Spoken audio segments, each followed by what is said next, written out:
मौत खेली आंख मिचौनी, ये कवर चित्र है दोस्तों।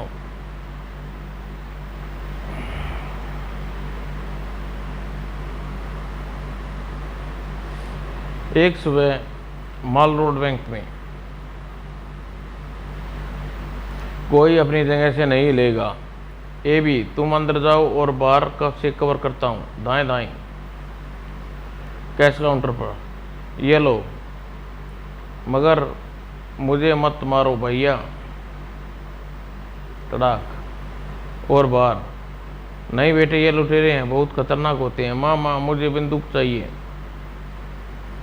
लेकिन बच्चा माँ का दाम छुड़ाकर लुटेरे पर झपटा। ये बंदूक मेरी है। अबे साले छोड़ मेरी बंदूक को। उधर दूसरे छोरे पर खड़े नकाबपोश ने यह रास नहीं आया, इस तरह तो ये सब मारे जाएंगे। और नकाबपोश ने एक गोली उस मासूम के सीने में दाग दी। देख लो, अगर किसी ने हरकत की तो उसका भी यही अंजाम होगा। नहीं, तूने मेरे बेटे को मारा कमीने, मैं तुझे और वह दाड़ा। ए भी जल्दी करो, बहुत टाइम हो गया। चलो बॉस, काम हो गया। बार वैन में उनका साथी पहले ही तैनात था और एक अज्ञात जगह पर। वाह, हमारे पास इतना धन आ गया है कि हम जीवन भर खर्च करें तो खर्च नहीं होगा। पर जगी उस बात की काट कर गंभीर स्वर में कह उठा, अगर हम उस बच्चे और औरत का कत्ल न करते तो हम तो जेल में गए थे। तू तो बाहर गाड़ी में बैठा था, मगर इतनी परेशानी का सामना करना पड़ा।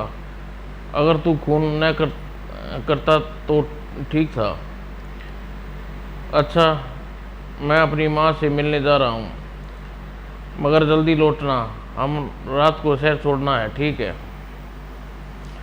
अरे ये बैग तो वहीं छूट गया। जैसे ही आलोक घर पर पहुंचा, अरे मेरे घर के बाहर भीड़ क्यों लगी है? कुछ गड़बड़ है। हाय मेरा बेटा, हम जीते जीते मर गए, बर्बाद हो गई। अब मैं कैसे जीऊँगी? अरे आलोक आ गया।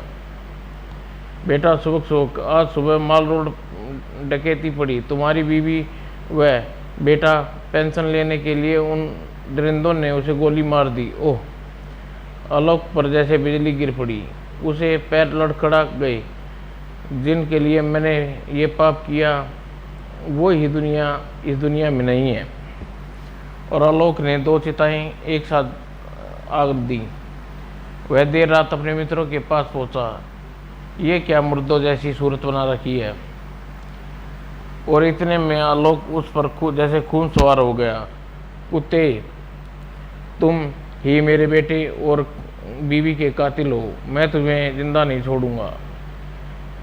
तो क्या वो तेरे? हाँ हाँ, मेरी जान थे वे। अब मैं जी कर क्या करूँगा?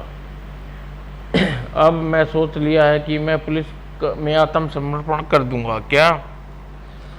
सबकी आंखें दहशत से फटी रह गई, क्योंकि उनकी आंखों में रुपये को लेकर सुरनी भविष्य की कल्पना कर डाली थी। आलोक गम शराब में पिए जा रहा था। ओह! जगी, किशोरी, राधे, तुम लोग जरा इधर आना। और उन चारों ने गुप्त संकेत किया। और आधी रात के वक्त, ये मुझे कहाँ लिए जा रहे हो? हम लोग को तुम्हारे बीवी बच्चों का बहुत अफसोस है। हमने फैसला कर लिया, हम पुलिस के सामने आत्मसमर्पण कर देंगे। चलो। ये मुझे कहाँ ले आए तुम? जहाँ तुम्हें बहुत पहले पहुँच जाना चाहिए था। और इतना कहते ही दाएं। आलोक, तुम हमारे सबसे बड़े भेदी थे, इसलिए तुम्हारा जिंदा रहना ठीक नहीं था। ये गया साला। हाँ, अब इस दौलत में केवल 4 हिस्से होंगे, यानी 25-25 लाख रुपए। मैं तो पैसों का चुनाव जीतूंगा। जनता को मार कर मार मार कर 25 के 1 करोड़ करूँगा। मैं इन्हें सोनों की स्मगलिंग करूँगा और पैसे से का कुआं खोदूँगा। मैं तो जगदीश का साथ दूंगा और कुछ माह में चारों अपने धंधे में सेटल हो गई। मैं इन पैसों का एक फैक्ट्री डालूंगा जिससे आड़ में तुम लोग को स्मगलिंग करने में आसानी होगी। और यार जग्गी, तुम आखिर कल्याण मंत्री बन गई। जब अब जन कल्याण का उसी रात तेज बारिश हुई। देखो ड्राइवर, देखो आदमी इस बरसात में कार के सामने खड़ा है। जी। उस व्यक्ति के पास मंत्री जी की कार रुकी। साहब मंत्री जी, मेरी बहन को उठा कर ले गई हैं और आपके पास तो पुलिस भी है। अरे ये तो जगदीश के आदमी हैं, जो कर रहे हैं उन्हें करने देना चाहिए। वो देखिए साहब, मेरी बहन को बचा लीजिए, बचाओ। दूसरे ही पल, गार्ड, इस आदमी को खिड़की से हटाओ, हमें नारी आश्रम के उद्घाटन में जाना है, देर हो रही है, दया करो साहब। साहब मेरी बहन का कुछ कीजिए, वे गुंडे। अबे हट। ओह भाई साहब, अबे कुत्ते साले, तुम जैसे नेता लोक कल्याण लोगों के कारण और संजय वहां से भागा। वह अपने मालिक किशोरी के बंगले में पहुंचा। साहब मेरी बहन को बचा लीजिए, कल रात मंत्री से भी कहा था, मगर किशोरी समझ गया कि वह किन का क्या किया धरा है। देखो मैं एक शरीफ आदमी हूँ, इस मामले में तुम्हारी मदद नहीं कर सकता। पुलिस में रिपोर्ट करो। पुलिस गरीबों की कहाँ सुनती है। जब तक पुलिस में कुछ करेगी तो बहुत देर हो चुकी होगी। किशोरी उसकी एक आवाज़ न सुनी और चौकीदार को बुलाया, उसे बाहर करा दिया। देख लूँगा, एक एक को देख लूँगा। और बेचारा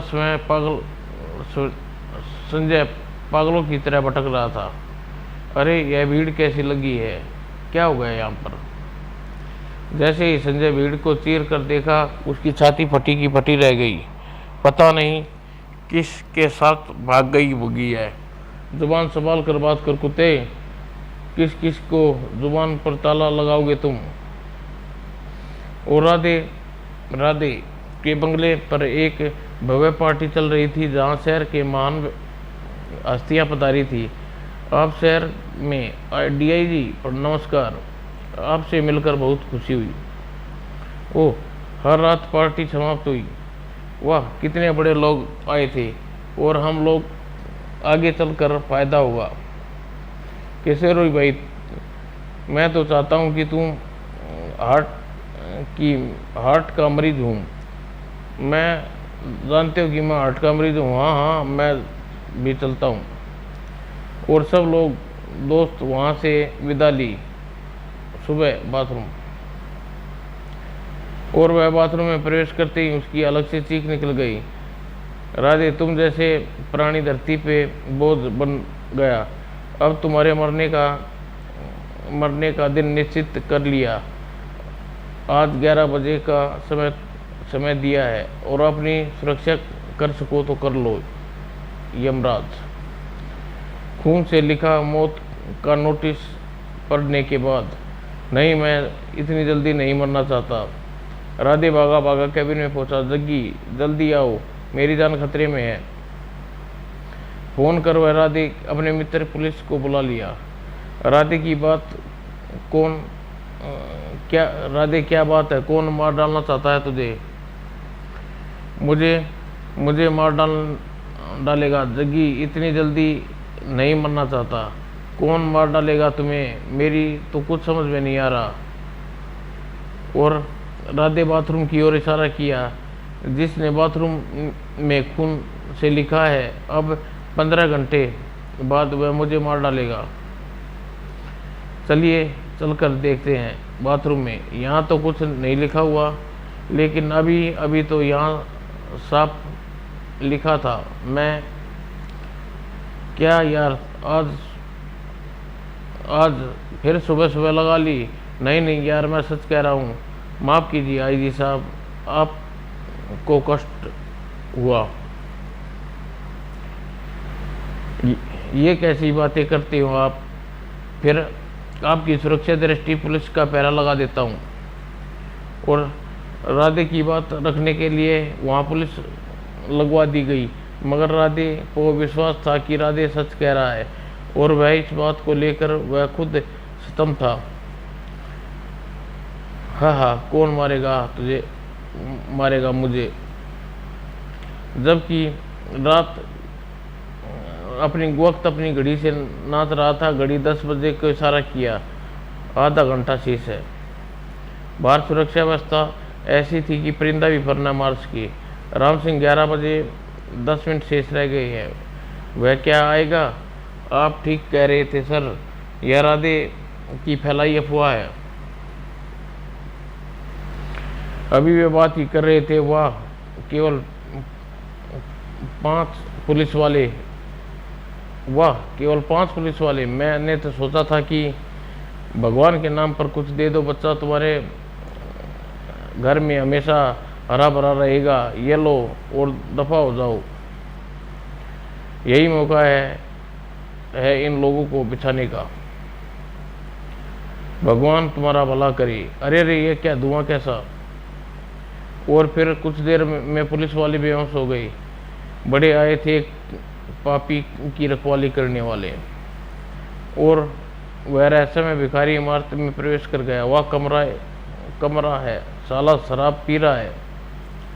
हाँ, अब आएगा अब क्या आएगा वो बेवकूफ़? बड़ा आया था मुझे मारने वाला। गलत कह रहा है बरखुरदार, यानी यमराज ठीक वक्त पर आता है प्राण लेने। कौन? राधे बिना पल गवाए ही रिवॉल्वर निकाल लिया। ओह तो गए, मगर यहाँ से बचकर नहीं जाओगे। हाँ, यह रिवॉल्वर, 1 मिनट, मुझे इतनी जल्दी भी क्या है? तुम्हारे हाथ में जो रिवॉल्वर है शायद उन गोलियां शायद ये हैं। राधे का दिमाग चक्कर आ गया। मैं तुझे, हैंड्स अप यू फूल, तू सचमुच पागल है। तेरा रिवॉल्वर तो भरा हुआ था, ये गोलियां तो मेरे रिवॉल्वर की हैं। हाँ, धोखा तो इस शराफत के चोले में दुनिया वालों को दे रहा है कमीने। जैसे ही घड़ी ने 11 बजने का इशारा किया, उस रिवॉल्वर गर्ज उठा दाएं दाएं, और फिर व्यक्ति राधे के अधमरे शरीर के पास पहुंचा। तुम शायद मुझे अच्छी तरह पहचानते हो। जैसे ही उसने अपना चश्मा हटाया, ओह तुम, और फिर व्यक्ति अपना दूसरे शिकार की तलाश में निकल पड़ा। मेरा दूसरा शिकार जगदीश है। उस पापी को छोटे से जीवन में अनगिनत पाप किए हैं। उस 12 बजे दिल धड़कना बंद हो जाएगा, क्योंकि अभी पुलिस के पास काफ़ी वक्त है। यमराज। और सुबह आज की ताज़ा खबर, सेठ जगदीश प्रदास को चैलेंज कर मार कत्ल। लाओ भैया, एक मुझे दो। मैं तो सोच भी नहीं सकता कि वह सचमुच मर जाएगा। मैं तो सोच रहा था कि कोई नया मजाक है। आखिर कोई हमें क्यों मारना चाहता है? पुलिस विभाग। राधे की मौत से हड़बड़ मच गई। मैं नहीं जानता अब वो कातिल जगदीश का कत्ल न कर पाए। यही तुम्हारे पुलिस के हित में होगा, लेकिन कोई ऐसी वैसी बात न करना। जगदीश से एक हार्ट पेशेंट है, और परिणाम स्वरूप जगदीश जन्मदिन के दिन उसका बंगला अच्छी खासी पुलिस छावनी बन गया। दिन के 12 बजे तक आप किसी से भी नहीं मिल सकते। क्या मेरे यार दोस्तों से भी नहीं? तुम्हें क्या लगता है काशी प्रसाद इतनी सुरक्षा व्यवस्था के बावजूद भी कातिल जगदीश प्रताप का कत्ल कर सकता है? मेरे ख्याल से तो वह इतना बेवकूफ़ नहीं होगा कि यहाँ आकर अपनी मौत को दावत देगा। यहाँ सुरक्षा व्यवस्था देखते ही बन रही थी। कटियार, तुम्हारी और सब ठीक है? Yes sir. सर सब ठीक है सर, इधर परिंदा भी पर नहीं मार सकता। और इधर जैसे जैसे घड़ी 12 बजने की ओर बढ़ रही थी, जगदीश का दिल धड़ धड़ कर बज रहा था। लीजिए सर, ये सोमरस पीजिए, इससे आपका दिल की धड़कन कम हो जाएंगी। ओह वाकई ये तो बहुत मन शांत हुआ। आप बेकार में चिंता कर रहे हैं सर, यहाँ से कोई बच के नहीं जा सकता। बस इसी तरह देखभाल करते रहो, तुम्हें खुश कर दूंगा। यह तो आपका बड़प्पन है सर। परंतु जब घड़ी पर नज़र पड़ी तो सारी मस्ती काफूर हो गई। इंस्पेक्टर, ज़रा उस शीशे में एक गोली निकल कर देना। ठीक 11 बजे 30 मिनट पर। वह बंगले की सुरक्षा तो काफ़ी अच्छी है, अगर मैं पकड़ा गया तो सारा खेल बिगड़ जाएगा। मैं देखता हूँ कैसे बचता है वो कमीना। और बेधड़क कोठी के अंदर घुसता चला गया। मुझे जल्द से काम निपटा कर निकल जाना चाहिए। इंस्पेक्टर साहब, आप तो नीचे होना चाहिए था। मैं यहाँ आईजी साहब से काम से आया हूँ। और वह जगदीश के कैबिन में घुस गया।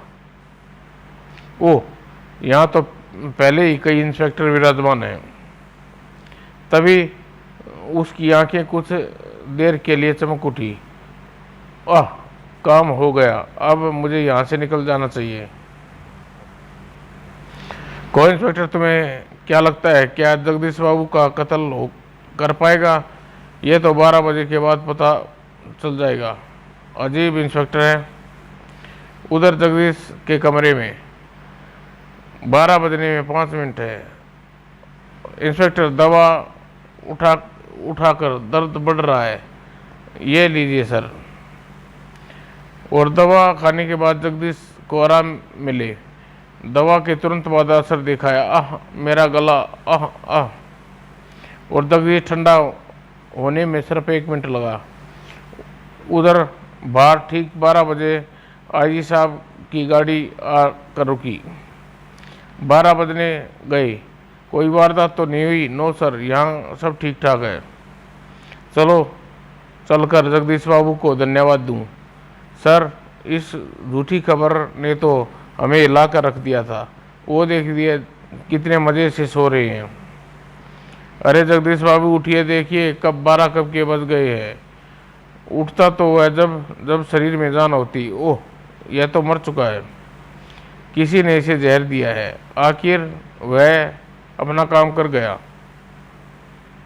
इसके बाद इंस्पेक्टर निर्मल शर्मा सम्मति देने लगी कि कातिल इंस्पेक्टर के भेष में था। वो देखिए सर, शायद खत छोड़ गया है। अगर तुम समझ रहे होगे कि आज की पुलिस भी मेरा कुछ नहीं बिगाड़ कर सकती, अब मेरा तीसरा निशाना जगदीश होगा। तुम्हारे पास एक सुनहरा मौका है। अब शेष है, कोशिश करके देख लो। कल ठीक 8 बजे यमराज। खत पढ़ने के बाद सब पसीना पसीना आ गया। ऐसा कौन शख्स है जो पुलिस को खुलेआम चैलेंज दे रहा है? मैं अपनी जान देकर भी मंत्री जी की रक्षा करूंगा। इंस्पेक्टर निर्मल, तुम क्या कर रही हो? सर, हत्यारा बहुत ही जल्दी गिरफ्तार हो जाएगा। उसके खिलाफ बहुत से सबूत मिले हैं सर। अखबार वालों, पुलिस वालों की खूब खिंचाई की। कौन हो सकता है प्यारे दोस्तों वह हत्यारा? अब मेरी तो कुछ समझ में नहीं आ रहा। आखिर आप लोग कर क्या रहे हो यहाँ? लोगों की जान पर बनी और आप लोग की, हम लोग अपनी ओर से पूरी कोशिश कर रहे हैं। और आज जग्गी की मौत का दिन यानी 15 अगस्त। एक गाड़ी को मेंटल डिटेक्टर से चेक करो। मंत्री जी ठीक 8 बजे परेड ग्राउंड पर झंडा फहराएंगे। मंत्री जी के आगे पीछे 10-10 गाड़ियाँ चलेंगी। Yes sir. इस प्रकार कई सुरक्षा प्रबंध कल्याण मंत्री को बचाने के लिए किए पुलिस ने किए, कहीं मेरा भी आलम जैसा ना हो। आप खुद ही हमारे कड़े सुरक्षा प्रबंध को देख सकते हैं। जब जग्गी ने अपनी आंखों से सुरक्षा के प्रबंध देखे तो विश्वास हो गया उसका कत्ल असंभव है। तभी सर आप यहाँ से निकलने का समय हो गया है और कारों का काफिला चल पड़ा। 7:55 पर जैसे ही गाड़ी अप-रोड पर पहुंची, एक भयानक धमाके के साथ कल्याण मंत्री जग्गी और उसकी कार के परखचे उड़ गए। ओह, यह क्या, मंत्री जी तो मारे गए। और कुछ देर बाद धमाके का रिपोर्ट आई। सर, धमाके सड़क के अंदर रिसीवर लाइन में रखे बम के कारण हुआ था, हमने चेक करना भूल गए थे। तभी कहाँ जा रहे हो इंस्पेक्टर निर्मल? 1 मिनट सर। अगले ही क्षण इंस्पेक्टर निर्मल एक आपातजनित कार का पीछा कर रहा थी। रुक जाओ वरना गोली मार दूंगा। लेकिन वह कार केवल हवा में बात कर रही थी, किसी और से नहीं। और सिर थी डिशू। तभी वहां पुलिस अन्य गाड़ियां पहुंची। सर, यही है आपका गुनाहगार, काफी देर से हाथ लगा। खोल कमीने का नकाब। और नकाब खुलते, किशोरी तुम अपने दोस्त के कातिल? बोल, तूने क्यों कत्ल किया?